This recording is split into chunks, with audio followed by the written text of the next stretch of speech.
I went into the attic, and what I found changed everything. Welcome back to Rain and Dread. If you're here, it means you survived part 1. You stayed through the footsteps, through the whispers, through that moment when I discovered the attic hatch had opened from the inside. Thank you for coming back. Seriously. Your comments on the last video, some of you shared your own experiences, your own 3 a.m. encounters, your own houses that feel wrong. I've read every single one. And I want you to know, you're not alone in this. We're building something here. A community of people who've experienced the unexplained and aren't afraid to talk about it. Before we continue with what happened when I climbed that ladder, I want to ask you something. What do you want to see on this channel? Are you here for long-form investigations like this one? Do you want shorter, standalone horror stories? Would you like deep dives into specific paranormal phenomena, like sleep paralysis, shadow people, or time slips? Maybe you want to hear more listener submissions, your own stories told with the same care and research I put into mine? Drop a comment below. Tell me what keeps you up at 3 a.m. Tell me what you want to explore. Because this channel belongs to all of us. To everyone who's ever heard something they couldn't explain. To everyone who's ever felt watched in an empty room. To everyone who knows that the world is stranger than we're told. And if you're new here, if part 1 brought you to this channel, welcome. You're about to witness the investigation. The moment I stopped running from what was in my attic and decided to face it, hit that subscribe button if you haven't already. Because what I'm about to tell you, it's going to change how you think about the houses you live in, about the spaces above you, about what waits in the dark. This is part 2, the investigation. This is where I learned the truth about 1847 Maple Street. This is where I discover I'm not the first person to go up there. And I won't be the last. Let's go back to that morning. October 1st. The day I decided to open the attic hatch in daylight. The day I thought I could control what happened next. I was wrong, but you already know that, don't you? You've been listening to the rain. You've heard the pattern. You know something's coming. So let's not wait any longer. Let's climb that ladder together. October 1st, 2 p.m. at daylight. That's what I kept telling myself. Whatever's up there, I'm going during daylight. I gathered supplies like I was preparing for an expedition. Heavy-duty flashlight, the kind that can double as a weapon if needed. Phone fully charged, camera app open. A hammer from the toolbox under the kitchen sink. I held it in my hand, tested the weight. It felt ridiculous. What was I going to do? Fight off a ghost with a claw hammer? But it made me feel slightly less helpless. I stood in the hallway for 10 minutes, staring up at that 1-inch gap. In the daylight, it looked almost innocent. Just a hatch. Just an opening to an attic. Every house has one, but I could feel it. That sense of being watched. The way the air felt different in this hallway. Denser somehow. Colder. I reached up, grabbed the rope handle. It was warm. That stopped me. The handle should have been room temperature, maybe cooler, but it was warm. Body heat warm. Like someone had been holding it recently. I pulled anyway. The hatch swung down smoothly. Too smoothly. The hinges didn't creak, didn't resist. They moved like they'd been oiled yesterday, which was impossible because this hatch had been painted shut for years, maybe decades. The ladder unfolded in 3 sections. Each one clicked into place with a precision that felt wrong for something this old. The wood was worn smooth, the edges rounded from use. But there was no dust on the rungs. None. Someone had been using this ladder. I put my phone in my pocket, hammer in my belt loop, flashlight in my left hand. Started climbing. 12 rungs. I counted each one. The ladder didn't creak under my weight. It should have. Old wood always protests. This was silent. My head cleared the attic opening. The smell hit me first. Old wood, yes. That dusty, dry smell you'd expect from an enclosed space that hasn't been opened in years. But underneath it was something else. Something sweet and wrong. Not quite rot, not quite chemical. Organic, but off. Like fruit left to ferment, or flowers dying in stale water. I pulled myself up into the attic and stood. The space was massive. I don't know what I'd expected. A cramped crawl space maybe, with exposed insulation and rafters you had to duck under. But this attic was a full room, 8-foot ceilings, proper flooring, not just beams. Windows at each end both covered with heavy curtains that filtered the afternoon light into a dim amber glow. And it was clean. Not just clean, maintained. The floor had been swept recently. I could see the brush patterns and the thin layer of dust near the walls. The corners were clear of cobwebs. There were no signs of animal infestation, no droppings, no nests, no chewed insulation. Someone had been taking care of this space. I moved my flashlight beam slowly across the room. Furniture, everywhere. An old wardrobe against the east wall, doors closed. A dresser with a tilted mirror. A bookshelf full of water-damaged hardcovers. 3 steamer trunks stacked against the north wall. A coat rack with empty hangers. A small writing desk with a chair tucked in neatly. And in the center of the room, arranged in a perfect circle facing inward, 6 chairs, not matching, different styles, different eras. A rocking chair, a wingback, a wooden dining chair, a stool, a bench, a folding chair, all positioned exactly the same distance from the center point, all facing inward toward something. I walked closer, my footsteps sounding too loud in the enclosed space. The dust patterns on the floor showed disturbance. Recent movement, drag marks where the chairs had been repositioned, footprints, bare feet, adult-sized, crisscrossing the room in no particular pattern. I reached the circle of chairs. In the center was an old leather armchair, the kind you'd find in a study. High back, worn armrests, brass nail heads along the seams. It was positioned facing the attic hatch, facing the ladder, facing the way I'd come up, like someone had been sitting there, watching, waiting for me to arrive. I stepped closer. There was an indentation in the seat cushion, deep, permanent. The leather was compressed from years, decades maybe, of someone sitting in exactly the same position. The armrests showed wear patterns, hands gripping, fingers drumming. This chair had been used, recently and repeatedly. On the floor beside it was a stack of newspapers. My hands were shaking as I knelt down. The hammer slipped from my belt and clattered on the floor. The sound echoed, too loud, too final. I picked up the first newspaper, October 2025, last month, the local paper. I recognized it. I had a subscription. They delivered it to my porch every Sunday. It was open to the obituaries section. I set it aside, picked up the next one, September 2025. Obituaries, August 2025, obituary. July, June, May, all of them open to the same section. Deaths, funeral announcements, memorial services. I kept going through the stack. The dates went back further. 2023, 2022, 2020, 2015, 2008. The papers got more brittle, more yellowed, but they were all the same, all open to obituaries. I was 12 papers deep when I found the pattern. Each obituary had been marked, a small, careful check mark in pencil beside certain names. I read through them, looking for connections. Then I saw it. Margaret Winters, died August 2022. She'd lived at 1847 Maple Street. My address. I flipped back through the other papers. Found another. Robert Chen, died January 2019. Resident of 1847 Maple Street. James Holloway, died March 2015. Same address. Every marked obituary was for someone who'd lived in this house. Previous owners, previous residents, all the way back to 1967. Henry Talbot, died at 1847 Maple Street.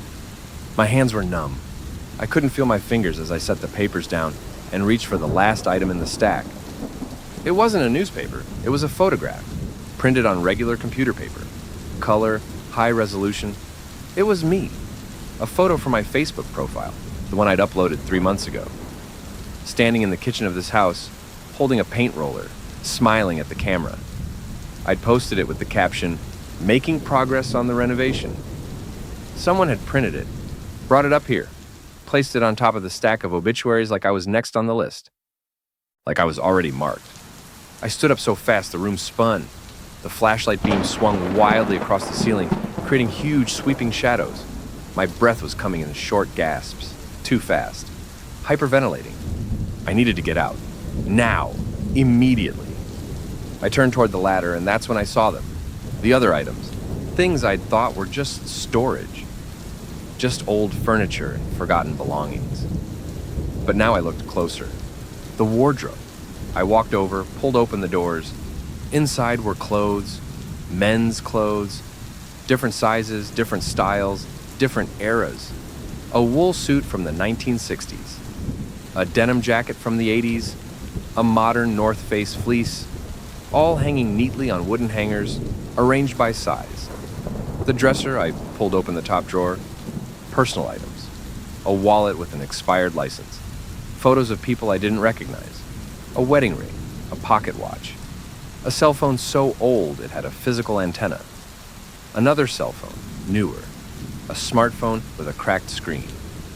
Each drawer was the same, personal effects, belongings, the accumulated possessions of different people from different time periods. I opened the top trunk, books, journals, all different handwriting. I picked up one at random, opened it to a middle page. Day 43. The footsteps continue. I've tried to ignore them, tried to convince myself it's just the house settling. But I know better now. It's learning my schedule, learning my habits.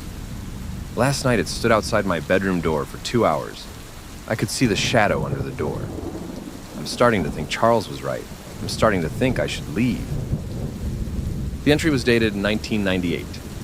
I grabbed another journal. Month 5, I can't sell the house. Every buyer who comes through either leaves immediately or their offer falls through. It's like the house won't let me go. Last week I woke up and found every door in the house open. Every single one, including the attic. It's calling me up there. I know it is. But I remember what happened to the last owner. I won't go up, I won't. Dated 2011. Another journal. This one newer, the handwriting shaky. I thought I could make peace with it. Thought if I acknowledged it, respected it, it would leave me alone. I was wrong. It doesn't want acknowledgement. It wants company. It wants to keep you. Yesterday I tried to pack my car and leave. Made it 3 blocks before I couldn't breathe. Had to come back. I can't leave anymore. It won't let me. And tonight, for the first time, it spoke to me. It said my name. Not the name on my driver's license. The name my mother called me. The name no one else knows. How does it know? How does it know everything? Dated March 2024. 6 months ago, Charles Brennan, the previous owner. This was his handwriting. I dropped the journal, backed away from the trunk. My legs hit the leather armchair and I stumbled, caught myself on the armrest. The leather was warm, body heat warm. Like someone had been sitting there, moments before I arrived. I ran, didn't think, didn't look back. Just ran for the ladder, climbed down so fast I nearly fell, hit the hallway floor hard, reached up and shoved the attic hatch closed. It slammed shut with a sound like a gunshot. I stood there breathing hard, staring up at the closed hatch. Then I did something that felt both rational and completely insane. I went to my bedroom, grabbed the heaviest piece of furniture I could move alone, a solid wood dresser, dragged it into the hallway, positioned it directly under the attic hatch. If something tried to come down, it would have to move the dresser first. It wasn't much, but it was something. I didn't leave the house. That's the thing I can't quite explain. Any rational person would have packed a bag and driven to a hotel, called a friend, gone anywhere else. But I couldn't.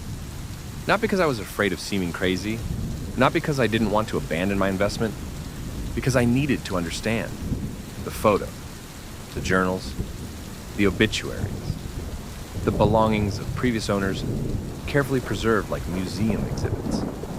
This wasn't a haunting. This was something else, something methodical, planned, deliberate. Whatever was in this house had been here for a long time, and it had a system. I spent the rest of that afternoon and evening doing what I should have done months ago. Research. Deep research. I started with county records, property history going back to 1904. The house had been built by a man named Edmund Carver. local merchant. He lived there with his wife and 3 children for 11 years. Then, in 1915, they moved. No record of why, no sale. They just left. The house sat empty for 3 years before the county seized it for unpaid taxes. 1918, sold to the Morrison family. They lasted 8 months. 1919, purchased by Dr. Harold Vance. He lived there alone. Died in the house in 1923. Heart attack, according to his death certificate. He was 41 years old. 1924, bought by the Caldwell family. 2 years. Then they sold it and moved to Oregon. 1926, purchased by a couple named Thompson. 14 months. They divorced. Wife got the house in the settlement, sold it immediately. The pattern continued, owner after owner. Some stayed 2 years, some stayed less than 1. The longest tenure was Charles Brennan at 37 years, and even he had written in his journal about trying to leave. I counted them. Including me, there had been 18 owners since 1904. Of those 18, I could confirm that 7 had died in the house. 1 had disappeared. A man named Daniel Pritchard bought the house in January 1983. His car was found in the driveway 6 weeks later, keys in the ignition, groceries rotting in the trunk. But Daniel was never seen again. No body, no trace. He just vanished. I found the police report archived in the newspaper database. The lead detective was quoted as saying, "It's as if he went into the house and ceased to exist." They'd searched the entire property. Nothing. The case went cold. I sat back from my laptop and did the math. 18 owners in 120 years. Average tenure, 6.6 years. But that average was skewed by Charles Brennan's 37 years. If you removed him, the average dropped to less than 2 years. I'd been here 6 months. I kept searching. Found a reference to a newspaper article from 1967. Took me an hour to locate the archived scan. The headline, "Local Man Claims Unwanted Guest in Victorian Home." The article was brief. A tenant, not an owner, a renter, named Martin Weiss, had called the police multiple times over a 2-week period, claiming someone was living in his attic. Police investigated each time, found nothing. No evidence of break-in, no signs of habitation. Mr. Weiss became increasingly agitated, eventually claiming the guest was following him through the house at night. He was evicted for violating his lease. He'd changed all the locks without permission and had started sleeping with a loaded shotgun next to his bed. The landlord considered him unstable. The article ended with, "Mr. Weiss has since moved out of state. The property remains vacant." That was 1847 Maple Street, my house. I found Martin Weiss's obituary from 2003. He'd died in Florida, natural causes, age 74. Survived by 2 daughters. At the bottom of the obituary, someone had added a comment. The newspaper website had a memorial section where people could leave remembrances. The comment was from 2015, username Daughter of Martin. It read, "My father never spoke about his time in that house.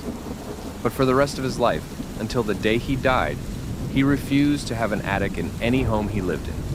He would only rent single-story houses or apartments. When I asked him why, he said, 'Because some spaces should stay empty.' I never understood what he meant. I wish I'd asked more questions." I screenshot the comment, saved it, stared at it. Some spaces should stay empty. I looked up at my ceiling. The dresser was still in the hallway above, blocking the attic hatch. I could hear the house settling around me. Normal sounds, pipes, floorboards, wind against windows. But I was listening for something else now. Footsteps. It was 8 p.m. 7 hours until 3 a.m. I made coffee, strong. I wasn't sleeping tonight. I needed to be awake, alert, because I'd realized something that should have been obvious from the beginning. The footsteps always started at 3 a.m., always followed the same pattern, always ended the same way. It was testing me.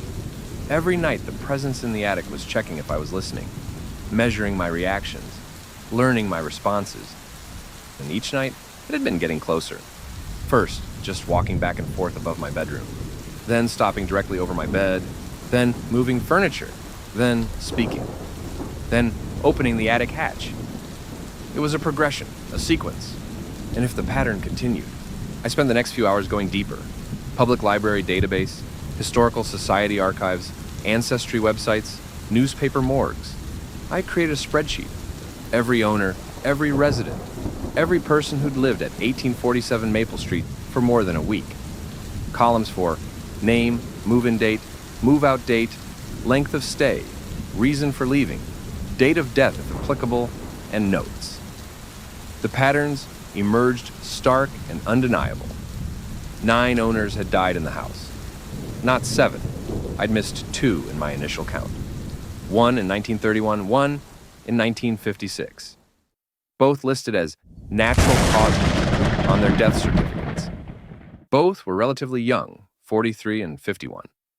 One owner, Daniel Pritchard, had disappeared. The remaining owners had all left abruptly. Mid-lease breaks, houses sold below market value. Some left furniture. One left their car in the garage, a 1972 Mustang that the next owner found covered in dust with a full tank of gas and less than 30,000 miles on it. People didn't just move out of this house. They fled, but not all of them. Charles Brennan stayed for 37 years. How? What made him different? I found an interview with him from 2019, a local history project documenting longtime residents. The interviewer had asked him about living in a Victorian house for so long. His response: "You learn to coexist. Every old house has its quirks, mine more than most. But if you respect boundaries, if you don't push, you can find a kind of peace. Not comfort exactly, but peace. Respect boundaries. Don't push." What boundaries? Don't push what? I searched for more. Found a letter to the editor from 1994, written by Charles Brennan, responding to an article about historical preservation. The relevant section: "These old houses were built with different understandings, different purposes. We've forgotten that architecture can be intentional in ways we don't see. Some rooms are meant to be empty. Some doors are meant to stay closed. This isn't superstition, it's respect for what came before us. Some rooms are meant to be empty. The attic." He was talking about the attic, but it wasn't empty. I'd been up there. I'd seen the furniture, the circle of chairs, the belongings of previous owners. Unless the attic wasn't what was meant to be empty. Maybe the attic was supposed to stay occupied. I checked the clock. 11:47 p.m. 3 hours and 13 minutes until 3 a.m. I went back to my research, found something I'd missed before. A property survey from 1903, before the house was built. The lot was empty land then. But there was a notation in the surveyor's notes. Foundation of previous structure present in northeast corner. Estimated age 60 plus years. Recommend removal before construction. Previous structure. Built around 1840 or earlier. What had been here before Edmund Carver built his Victorian house? I searched historical maps. Found one from 1876. The lot showed a small building. No label. Just a square outline where my house now stood. 1858 map, same building. 1842 map. The building was there but larger, and this time it had a label. Waystation. I didn't know what that meant. Searched the term in connection with the local history. Found a reference in a book about the Underground Railroad. This area had been part of the network helping escaped slaves reach Canada in the 1840s and 50s. Waystations were safe houses, places where people could hide, rest, wait for the next leg of their journey. 1847 Maple Street, or the structure that preceded it, had been a waystation, a hiding place, a place where people waited in secret, often in attics or cellars, hidden rooms, concealed spaces where they wouldn't be found. I felt my skin prickle. How many people had hidden in this space? How many had waited in the dark, terrified, listening for footsteps that might mean capture or freedom? How many had died here? The historical records didn't say. They never did. The Underground Railroad was necessarily secretive. Documentation was scarce, names were changed, routes were encoded. But I thought about that attic, the size of it, the setup, the way it was designed as a livable space, not just storage. That attic had been used for decades by people who had to stay absolutely silent, absolutely hidden. People who'd learned to wait in the dark. People who'd died waiting. I checked the clock again. 1:23 a.m., less than 2 hours. I should leave. Get in my car, drive to a hotel, come back in daylight with other people, police, friends, anyone. But I knew I wouldn't. For the same reason Charles Brennan couldn't leave. For the same reason the others who'd tried to flee came back. Because the house wouldn't let me. I'd felt it that afternoon, standing in the attic. That sense of being claimed, marked, known. The photo of me on top of that stack of obituaries wasn't a threat. It was an invitation. 2:45 a.m. I was sitting on my bed, fully dressed, lights on, door closed, locked. My phone was in my hand, my sister's number pulled up, but not dialed. What would I tell her? That I was afraid of my own house? That something lived in my attic? That I'd found evidence of what exactly? Previous owners' belongings, journals? None of it was concrete. None of it was proof of anything except that I'd bought a house with a strange history. But my hands were shaking. My heart was racing because I knew. In 15 minutes, at exactly 3 a.m., something would happen. The footsteps would start. But this time would be different. The pattern had been building, escalating. And tonight, I heard it.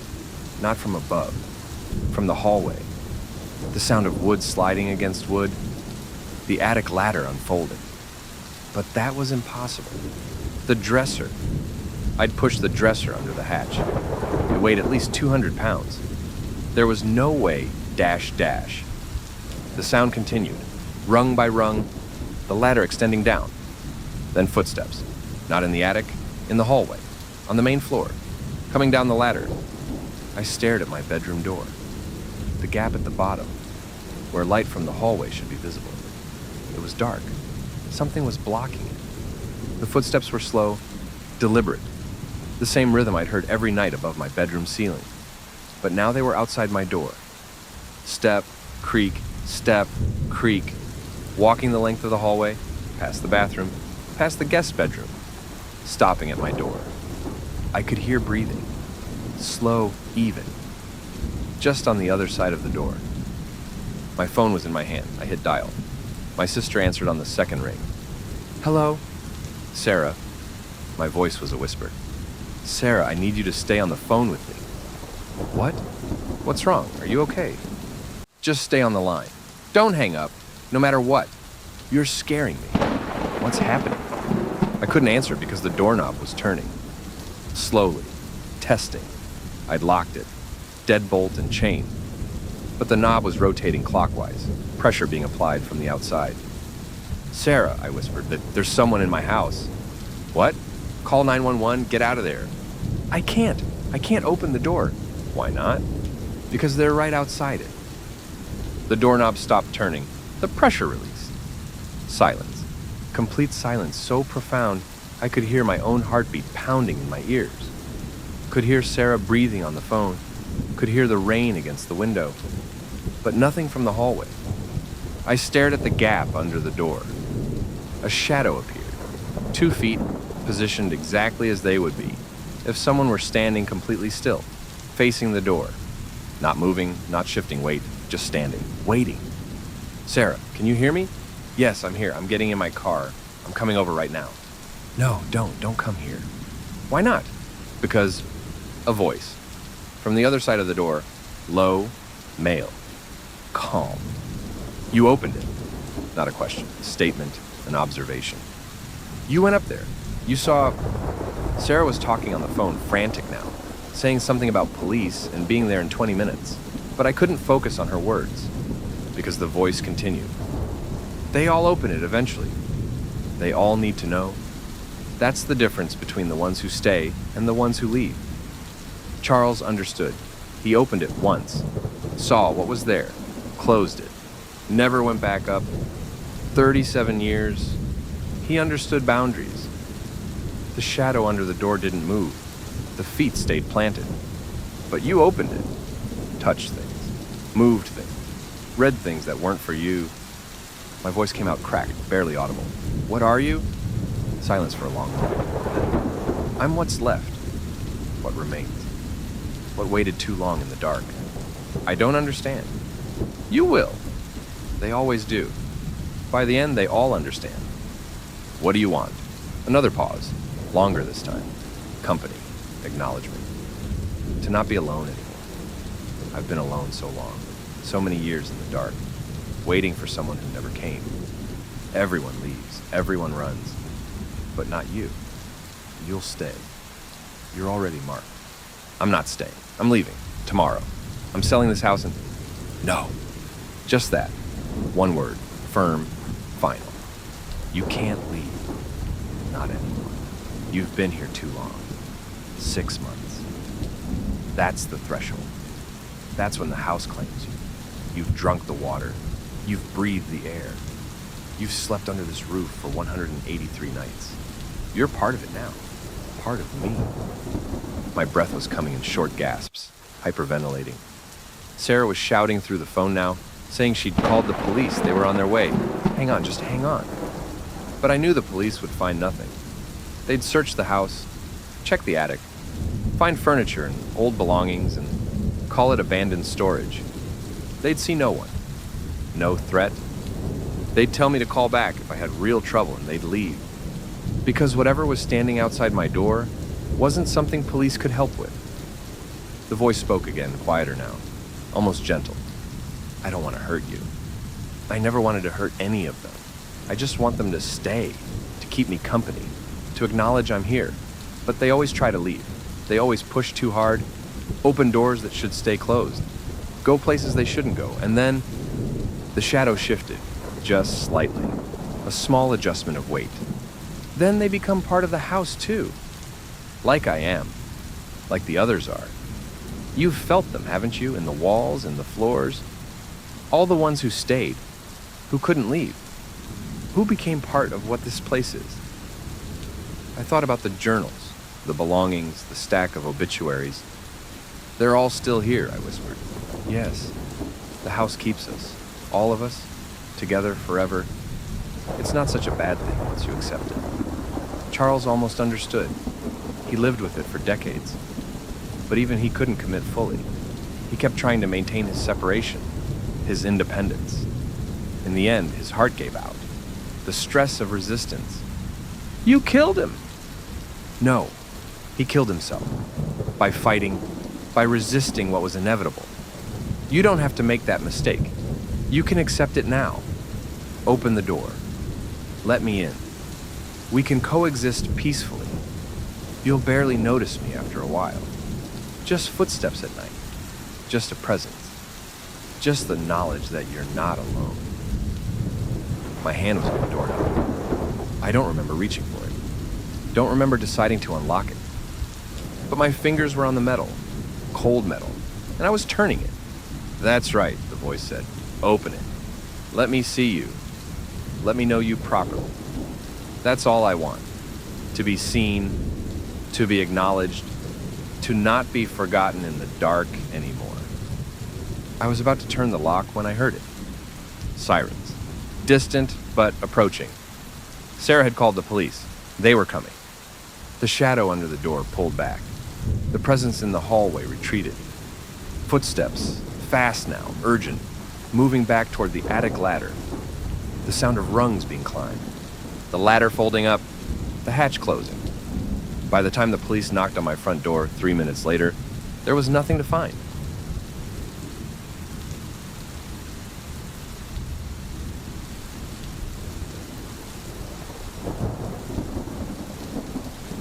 The police were professional, patient. They searched the entire house. 2 officers, both thorough. They checked every room, every closet, every window, the basement, the attic. They pulled down the attic ladder themselves. One officer climbed up, flashlight sweeping the space. He was up there for maybe 3 minutes. When he came down, he said, "There's furniture up there. Old stuff. Looks like storage from previous owners. But no signs of anyone living there, no bedding, no food, no recent disturbance. No recent disturbance. I'd been up there 7 hours ago. I'd seen the indentation in the chair, the warm leather, the fresh footprints in the dust. But I didn't argue. What would be the point? They asked if I wanted to press charges against anyone, file a report, get a restraining order. Against who? Against what? I thanked them, apologized for wasting their time, blamed it on stress, on exhaustion, on the wind making strange noises in an old house. They were sympathetic, suggested I install a security system, maybe get a dog for company, call if anything else happened. They left at 4:47 a.m. Sarah arrived 10 minutes later. She'd been waiting down the block, letting the police clear the house first. She came in like a hurricane, checking every room herself, turning on all the lights, opening all the curtains. "You're staying at my place," she said. Not a question, a command. "Sarah, no arguments. Pack a bag. You're coming with me. Right now. You can figure out what to do about this house later, but you're not spending another night here alone." I started to protest, started to explain that leaving wouldn't help, that the house wouldn't let me go. But I stopped, because that's when I noticed it. The dresser I'd pushed under the attic hatch, the 200-pound solid wood dresser. It hadn't moved. It was still exactly where I'd left it, directly under the hatch. But the hatch had opened. The ladder had come down. Something had descended, walked through my hallway, stood outside my bedroom door, all while the furniture designed to prevent exactly that hadn't moved an inch. I looked at Sarah. She was checking the locks on the front door, testing them, making sure they were secure. She couldn't see it. She didn't understand. She thought this was a break-in, a stalker, something that police and locks and security systems could fix. But I knew better now. I went to my laptop, opened my research files, the spreadsheet of previous owners. I added a new column, length of stay before first incident. Then I went through all my notes, the journals I'd found, the newspaper articles, the historical records. Pattern, Edmund Carver, original owner. Moved out after 11 years. No recorded incidents. Dr. Harold Vance died after 4 years. Medical examiner's notes mentioned advanced state of paranoia and stress. The Caldwell family left after 2 years. Found a diary entry from Mrs. Caldwell in the Historical Society archives. The house speaks to us at night. We cannot stay. Daniel Pritchard, who disappeared. His girlfriend had been quoted in the police report saying he'd been acting strange for weeks, claiming something was watching him from inside the walls. Each person experienced the same escalation. First, noises, then encounters. Then the house claiming them, either through death, disappearance, or complete psychological breakdown. But the timeline varied. Some people triggered it quickly, others took years. What was the variable? I found it in Martin Weiss's police reports from 1967. He'd gone into the attic, broken the lock on an old trunk, read through personal papers belonging to previous occupants. That's when his incidents accelerated. Charles Brennan's journal mentioned it too. I looked once, saw what was there, never touched it, never went back. That's the key. Don't disturb what's waiting. The act of disturbing the attic, of going through the belongings, of reading the private histories, that's what triggered the escalation, and I'd done exactly that. I opened the trunk, read journals, touched everything. I'd activated something. Sarah was calling my name, asking if I'd packed yet, saying we needed to go before the sun came up, before I lost my nerve. But I was calculating. I'd been in the house for 6 months, 183 days. I'd gone into the attic yesterday afternoon, October 1st. The voice had said, 6 months is the threshold. I pulled up a calendar, counted back. I'd moved in on March 15th. 6 months would be September 15th. 2 weeks ago, the footsteps had started on September 27th, 12 days after the threshold. But I hadn't gone into the attic until October 1st, 4 days ago, which meant the entity had been trying to get my attention for 12 days before I finally opened the hatch. And now that I'd seen everything, touched everything, read everything, the timeline had accelerated. I went back to the journals, found Charles Brennan's entries from his first year. Month 6, the footsteps began. I ignored them for 2 weeks. Then I opened the attic to investigate. Big mistake. That night it spoke for the first time. Month 6, the threshold. Month 7. I've learned the rules. Don't go up at night. Don't touch the chair. Don't read the papers. Don't acknowledge it directly. Pretend you don't hear it. It gets angry when ignored, but it gets possessive when acknowledged. There's a balance. Charles Vance tried to destroy everything in the attic, burned it all. He died 3 days later. Heart attack at 41. The house doesn't like being challenged. Don't acknowledge it directly. There's a balance. But I'd already broken that rule. I'd acknowledged it, spoken to it, asked it questions. Month 8. I understand now what this house is. It's not haunted, it's occupied by something that was here before the house. Something that used this space when it was just a hiding place in the ground. Something that learned to wait in silence. That learned to exist in the spaces between. And when they built walls around it, it stayed, claimed the structure, made it part of itself. Every person who lives here becomes part of it too, eventually. The house feeds on presence, on occupation, on acknowledgement. The only way to survive is to give it just enough attention to satisfy it, but not enough to let it fully claim you. It's exhausting, but it's survival. I felt cold, just enough attention to satisfy it. Charles had figured it out. He'd lived with it for 37 years by maintaining that balance. Never fully acknowledging, never fully ignoring. But I'd already tipped the scales. I'd gone too far, opened too many trunks, read too many journals, spoken directly to it. Sarah.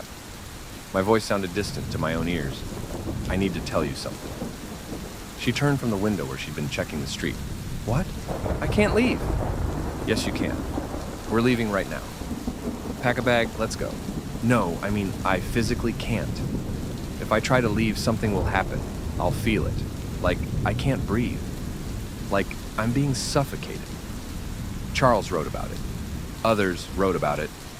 Once the house claims you, you can't leave. Sarah stared at me. That's insane. That's not how reality works. I know, but I need you to do something for me. I need you to drive me to your place right now. Let's test it.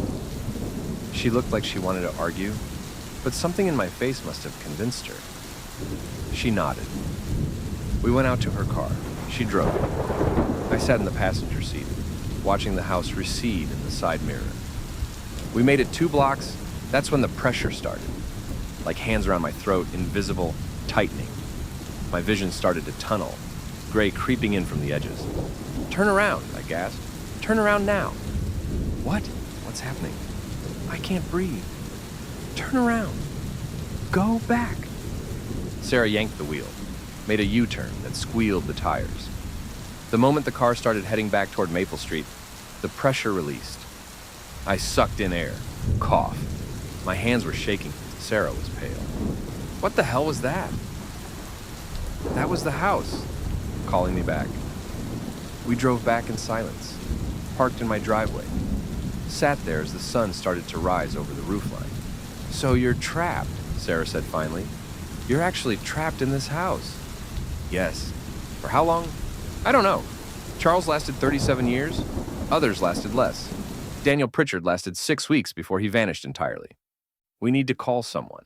A priest, a paranormal investigator. Someone who deals with this kind of thing. I thought about that. Thought about strangers coming into the house, bringing equipment, trying to cleanse or exorcise or banish whatever was here. I thought about what Charles had written. The house doesn't like being challenged. That might make it worse, I said. So what do we do? I looked up at the house. The windows reflected the sunrise. The turret cast a long shadow across the lawn. It looked peaceful, normal. Just an old Victorian house on a quiet street. but I could feel it. Watching, waiting, satisfied that I'd returned. I need to go back through the journals, I said, all of them. There has to be a pattern, a way out, or at least a way to survive. Charles found a balance. Maybe I can too. And if you can't? I didn't answer, because we both knew what happened to the ones who couldn't find that balance. They became part of the house, forever. Sarah stayed with me through the morning. We drank coffee, ate breakfast, pretended everything was normal while I went back through every journal, every note, every piece of evidence I'd collected. The pattern became clearer. The entity, whatever it was, operated on rules, strict rules. And if you understood them, you could coexist with it, barely, precariously, but it was possible. Rule 1, never go into the attic after dark. Multiple journal entries confirmed this. Daytime visits were tolerated, nighttime visits were different. 2 previous owners had gone up at night. One was found the next morning at the bottom of the ladder, neck broken. Ruled accidental. The other was never found, Daniel Pritchard. Rule 2, don't touch the chair in the center, the leather armchair. That was its space, its seat. Charles had written, that chair is where it sits, where it watches, where it waits. Touching it is like touching it directly. It doesn't like to be touched. Rule 3, don't remove anything from the attic. The belongings up there, the journals, the personal effects, the newspapers, those were its collection, its trophies, its proof that it had been acknowledged, that people had been here. Taking anything would be theft. Rule 4, don't try to leave permanently. Short trips were fine, groceries, work, errands, but attempting to move out, to abandon the house, that would trigger the response, the suffocation, the inability to breathe. Rule 5, acknowledge it, but don't engage it. This was the hardest rule, the most delicate balance.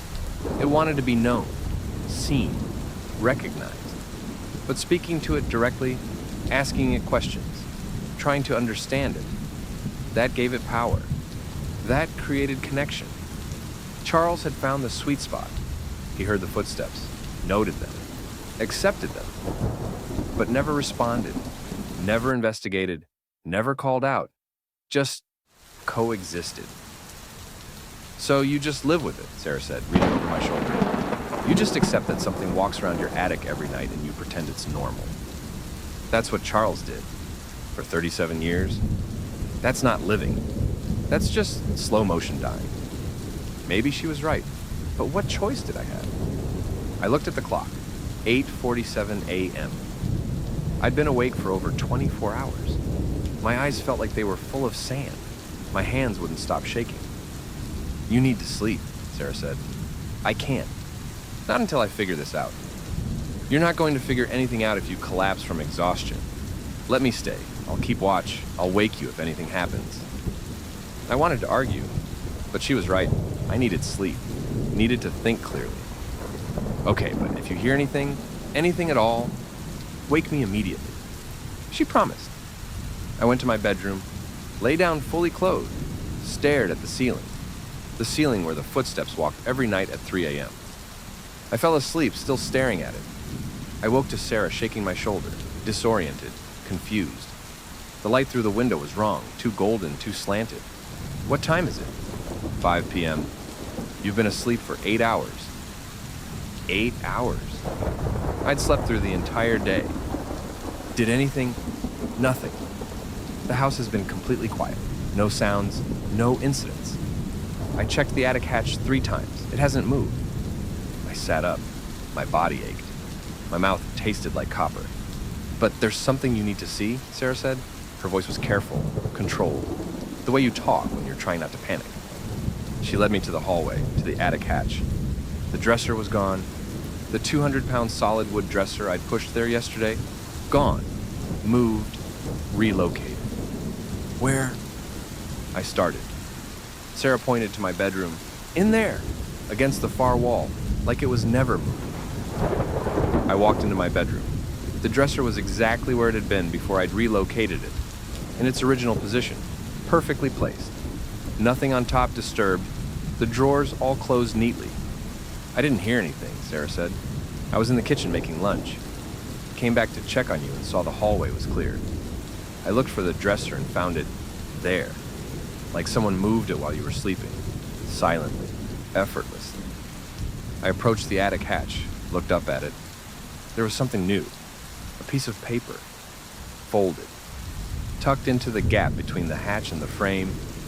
I pulled it down, unfolded it. The paper was old, yellowed.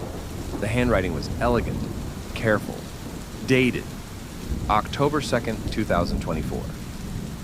Today's date. The message read, "You've read the journals. You know the rules. Charles followed them. You must too. I don't want to hurt you. I want you to stay. This house needs occupants.